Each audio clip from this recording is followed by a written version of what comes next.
Listen, I know it has been a minute, you don't need to tell me, but welcome back to the new episode of Blush and Bloom, the podcast that helps you become your best version.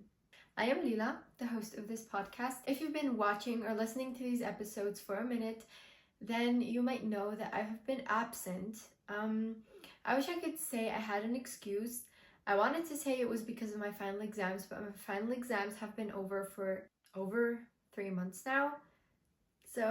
But sometimes there are just phases where we kind of drop out of this routine and we just need to get back into it, and that is totally fine. And that's what I'm doing right now with this podcast episode.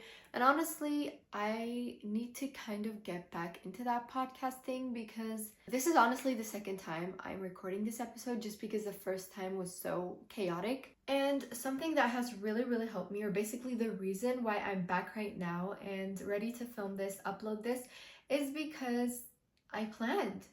As simple as it sounds, I just needed a plan for myself. And that's what I did, and now I'm sitting here recording an episode after many months. So if you're sitting there thinking, I need to get my life together, and you feel like everything is kind of all over the place, then this is the episode for you. But here's the tea. Getting your life back together is not about being perfect or whatever. It is just about having a plan and creating that thing for yourself. So today I'm sharing exactly how I've been planning my life. I'm going to be using the example of content creation because that's just where I've been planning most these days. But you can use this on any aspect of your life. It can be work, it can be school, it can also be content creation, it can be everything. You can plan the smallest thing, you can plan the biggest thing. It's all up to you. And that's also something that I want to say before we dive in here.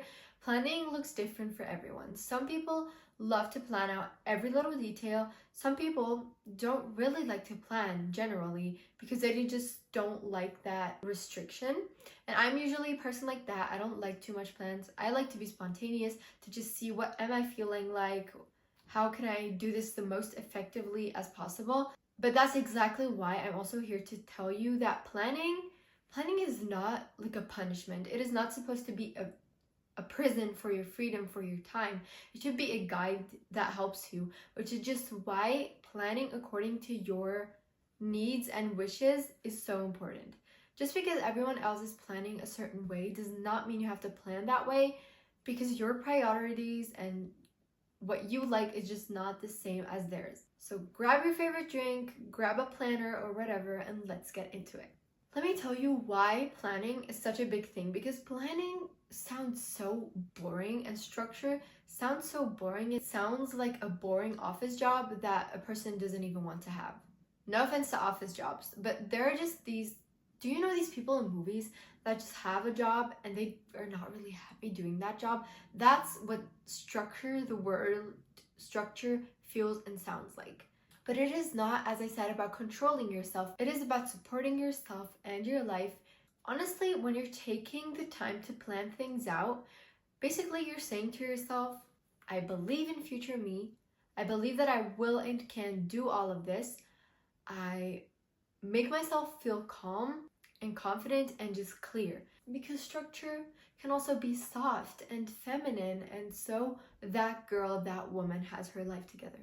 So now let me tell you how I plan my week, my month, my social media. So basically, first I sat there and I thought to myself, Lila, what do you want to achieve? What is your goal? My goal is to grow, to be consistent, to be able to actually build something on the internet. I thought to myself, how do I do that? I do that by posting consistently and posting things that actually fit my vibe and what I feel and think and stand for. So then I thought to myself, okay, that means you want to post. How many times and where do you want to post? I thought to myself, I really want to grow on Instagram now, like I'm getting impatient, so I actually have to do something for it. So I decided that I want to upload 2 posts per day on Instagram, just to try it out until the end of the year. So thought to myself, okay, I want to post 1 YouTube video and 1 podcast episode per week. I then decided when I'm going to post these. So podcast episodes on Saturdays and YouTube videos on Wednesdays. And obviously that's still very open. I know when to post, but I don't know what to post. So I sat there and I literally wrote down content ideas for the entire month of October. So like about 60 posting ideas. It was hard, honestly. My creativity, damn. And 4 YouTube videos and 4 podcast episode subjects. And obviously I either thought to myself, like, what do I feel like posting these days? For example, planning. I just thought in that moment, planning is helping me so much. I need to make a podcast episode about just that. And also, obviously, you can use some help. I used some ChatGPT. I described what content type I want to post and asked ChatGPT for some ideas. So I wrote all of that down, and I even started planning the actual videos. So most of my reels don't really need a lot of planning because they come kind of spontaneously. But my YouTube and podcast episodes, they do need planning, because if I just start talking, no one's gonna understand. Even with planning, sometimes my videos get super chaotic. So I also started planning those. And something that is super helpful is when the week that you're planning or the month that you're planning is over, you reflect. What went well this week or this month?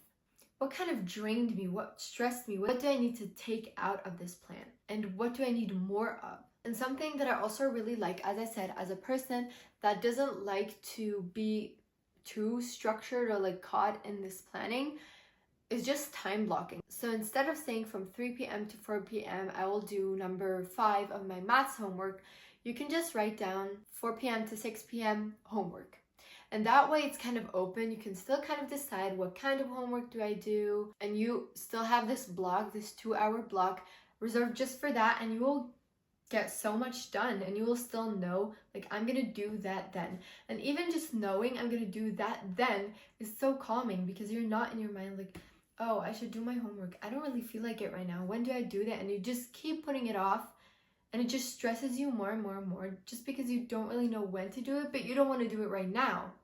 And that way, you know when to do it. You can mentally prepare yourself for the moment you're gonna do it. And also, you know, like, you're not stressed all day. When you're doing something else, you can focus on that, because you can relax in peace, just because you know, I have it planned, I have it under control. So let me help you find out exactly how you can start planning whatever it is that you want to plan. So if you want to plan something a little bigger, taking a little more time, then I recommend you take one day or just a part of a day that you actually dedicate to that. You don't stress yourself. You get yourself a drink, you, I don't know, put on a playlist, do whatever you need for you to romanticize that moment, and you sit down and you actually take your time and concentration to plan. And for the beginning, start with just one focus area. Don't plan, you can't expect to plan your entire life in one day. That's so hard, especially when you have different things going on, hobbies, work, maybe children, whatever it is. Choose. For example, you want to plan the segment health, or the segment work, or self-care, finances, whatever it might be. And use tools that are the best for you, whatever is helpful for you. I love to use Google Calendar, just because it's so easy to change up, and since social media is all about digital stuff, I just think it's most practical. But for school things, I use a notebook, like an agenda.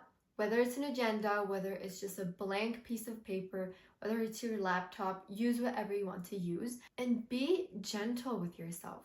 And once you're in that, there's always a way to get better and better at planning. As we said, either you can go over it and think, what did I need? What else should I change?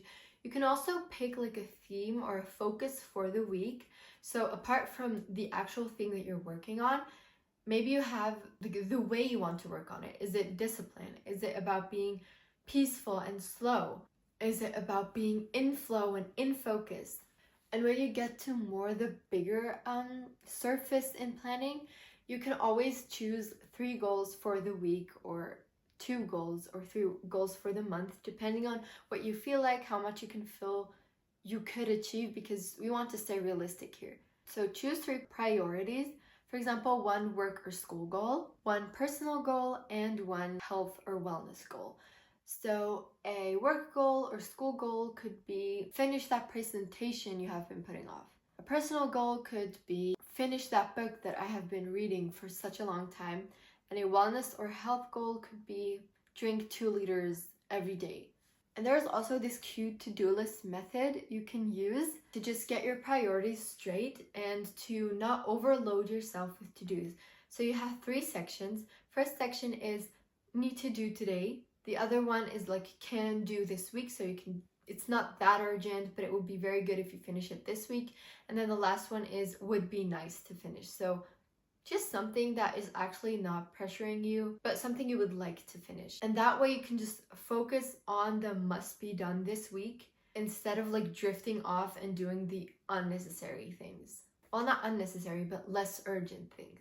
Let's get to the emotional side of planning because it does something with us psychologically. Planning can reduce your anxiety, in fact, just because you know you have things put together. It's not everything is scattered and over the place. It can actually boost your confidence, in fact, and it can give you like a sense of being grounded even where your life is super chaotic. And sometimes we avoid planning just because it feels so overwhelming and so like a big pressure that you just need to get everything done that you've planned. But it is so important to remember that it is okay to not finish things. It is okay if you need a little longer for that one thing. It's okay if you change your mind midweek and realize that that plan is not what you need right now. And it is also okay and so important to rest when you actually need to rest. Because if you're forcing yourself to do things, then it doesn't bring a lot of benefit with it. But still, it can just be so helpful for the big things because you can kind of grasp them and you can split them up into little sections, and suddenly the big task doesn't feel that big anymore. And what can happen when you start showing up with a plan is that you procrastinate way less. Just because you can't have the excuse of saying I'm gonna do that later, you actually have a time where you will be doing that, or until when you need to have that done. And that way, first of all, you're more motivated, and also you need to hold yourself accountable because of that plan. I also trust myself more just because I know I will get this done because I wrote it down. And it's such a simple thing, for example, to write down, record the podcast episode today, and you're actually gonna do it just because you wrote it down and you wanna stay on track. And that way, I also have more space for my joy and creativity because whenever I have my free time, I can actually focus on that and do not keep drifting to all these other things because it's like I know everything has its own place. Planning is basically like cleaning up a messy room. And as you know, we love to incorporate you guys in these podcast episodes. They would not be the same without you. So I asked you guys what you do to plan, and let's take a look. So most of you like to use also a calendar, usually a digital calendar like Apple Calendar, Google Calendar, or Notion Calendar. One of you also said that you like to do time blocking and you like to write to-do lists, which are all things that are so amazing and so helpful, like the basics of planning. And then let me read out this message one of you wrote in the Blush and Bloom group chat. What I do is that I set intentions of what I want to do after work each day, and then I structure the to-dos in a way that I use my time the most efficiently. For example, if I want to cook and take a shower, I will first put the dish in the oven and then go take a shower and do other things while the dish is cooking, rather than doing everything else first and then cook. That way, I can get a lot of things done while using my time smartly. Honestly, love this. I also love to do this just because, yeah, as you said, you can be way more efficient and just get multiple things done at one time. The idea in my mind of, for example, having your laundry washed and during that time doing something else, cleaning something else up, I don't know why, it just satisfies me so much, and I honestly think about this more than a sane person would, I think. So, I have a little challenge for you. Go sit down and plan one little thing. It can be such a small thing. It can even be texting this one friend and planning a meetup that you have been wanting to do for a while. And then text me or write down in the comments what you planned and how you planned it. If this episode helped you, I would be so grateful if you could help me too and share this with your friends. Thank you for listening and see you next week. Bye.